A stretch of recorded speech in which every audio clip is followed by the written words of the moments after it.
ETS builds a quality product without doubt. So we get this a lot, that we are the rule followers, and we are, right? The compliance is the cost of doing business. So in my team, we always talk about come with an idea and let's, as a team, poke holes in it so that we are made better by the process. Joining us today is Nena Lekwauwa, AVP Global Compliance at ETS. Much of the work that we're doing is balancing our mission, which is to advance human progress, creating an environment where people can ask questions, where people can challenge ideas. I think the best ideas come from the tension between a good idea and a good challenge. If we understand the why, Yes. all the pieces that line up all the way down will come back to that clarity and the purpose and the why. I think the why is very important to know, and that's where it all starts, right? If you know the purpose, if you know the goal, the clarity, the transparency all fall in place. Yes.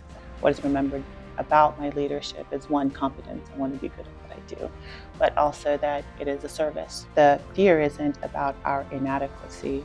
The fear is in our own potential for greatness. Today, on Voices of Women Leadership podcast, we are speaking with someone whose work is rooted in a simple yet powerful idea: trust. Joining us today is Nena Lekwauwa, AVP Global Compliance at ETS. Throughout her career, Nena has championed integrity, transparency, and accountability, helping organizations navigate complexity while staying true to their values. Beyond her role, she is a leader who believes in empowering people, fostering trust, and leading with purpose. Nina, we are so delighted to have you with us today. We'll start with the first question. You have spent your career helping organizations navigate complexity while building cultures of trust and accountability. How has your leadership style evolved over the years? I would say when I first started out, it was really about governing, leading people through process, how things were done. But I've gotten the privilege of leading leaders now. I lead people who hold PhDs, people who are doing technical things, and lawyers. And so a lot of what I've transitioned to is what does it mean to lead leaders? And I think a lot of that is creating environments of trust. So in my team, we always talk about come with an idea and let's, as a team, poke holes in it so that we are made better by the process. So it's really that, I think, creating an environment where people can ask questions, where people can challenge ideas. I think the best ideas come from the tension between a good idea and a good challenge against it. So I would say. Yeah, and I have seen, it was great to be part of your leadership compliance workshop. And it was great to be there and how the leaders are thinking, how you are thinking of changing the world of compliance. It was really great seeing that. Yeah. Compliance is sometimes seen as a simply following rules, but it's much more than that. How do you view the role of compliance in helping organizations build trust and enable the growth? So we get this a lot, that we are the rule followers, and we are, right? The compliance is the cost of doing business. You can't go to any place and not be thoughtful about the rules that one has to follow in order to do business in the country. But I think for our team, a big part of what we're thoughtful about is building trust, right? ETS builds a quality product without doubt. I think part of what we take on upon ourselves is to ensure that it's very clear that the process by which we deliver that product, by which we build it, is ethical, it is transparent, it is something that we'd be proud of, that aligns with our mission. So I think that that's the bit, we are compliance and ethics, right? Compliance is the rules. Yes. Ethics is that piece that's really about building trust around.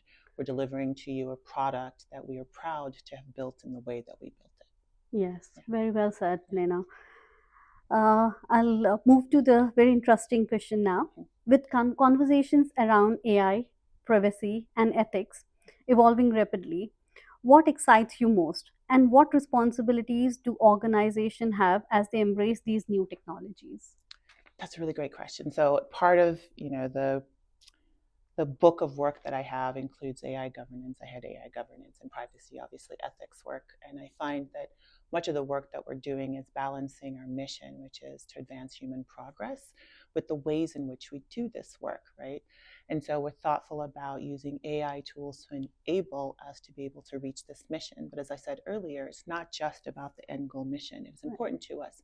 It's how we arrive at that mission, at that end goal. And so we're really thoughtful about when we're using AI tools that we're doing so responsibly. Yes. The human is at the end, right? Yes. And in the mission itself, human progress.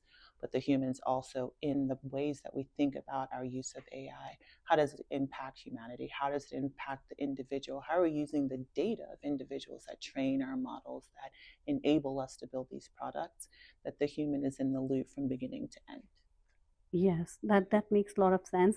Navigating change requires not only expertise but also strong leadership. Mhm. As a women leader in the field that requires influence, resilience, and decision making, what's one leadership lesson that has stayed with you throughout your journey?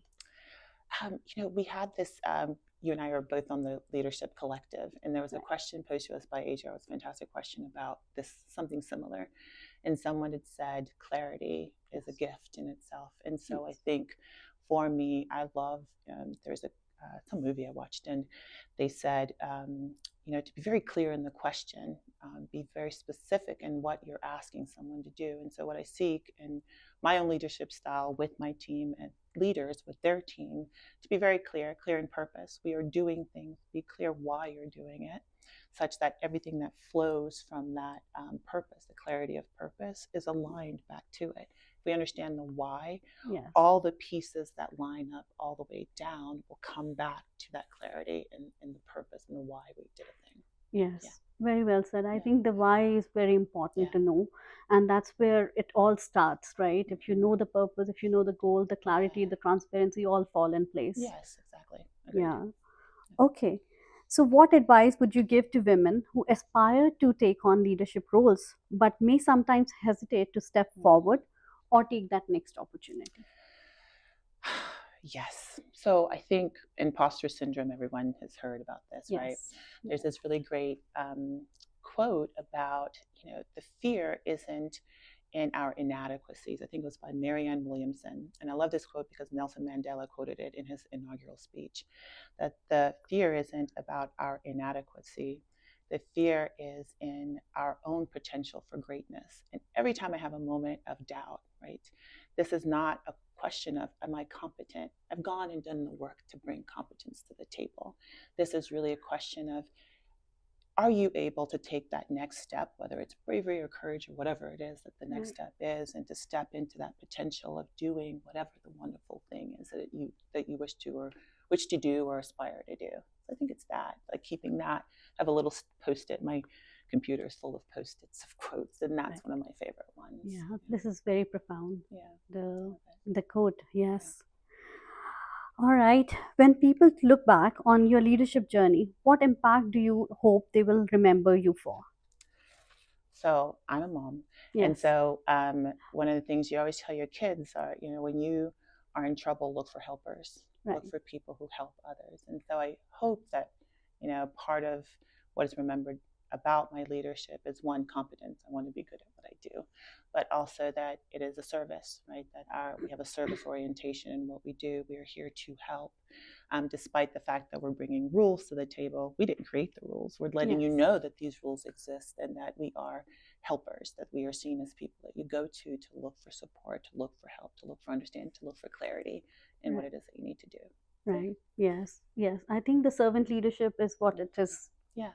Yeah, very Exactly. prevalent Yeah. and very profound, because that way you actually are helping people to think about like how they can resolve the problem. But here, I am here to support you. Right. Yeah. It's So kind of empowering that empowering there's others. the power sits with you and we're here to Yes. help, Help. execute. Yeah. And you're doing a fabulous job. Oh, Let me tell thank you. you that. Thank you for joining us on Voices of Women Leadership podcast.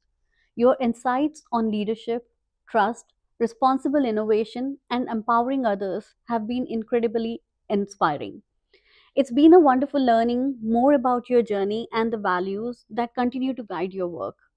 Thank you for sharing your story with us and for the impact you continue to make at ETS and beyond. So, Yeah. thank you so much, No, Nena, for thank you. being with us today. And Thank it's you. a very profound leadership talk. So, Thank you. thank you so much I for appreciate it. We joining us. love being in India whenever we can. So Thank Right. you.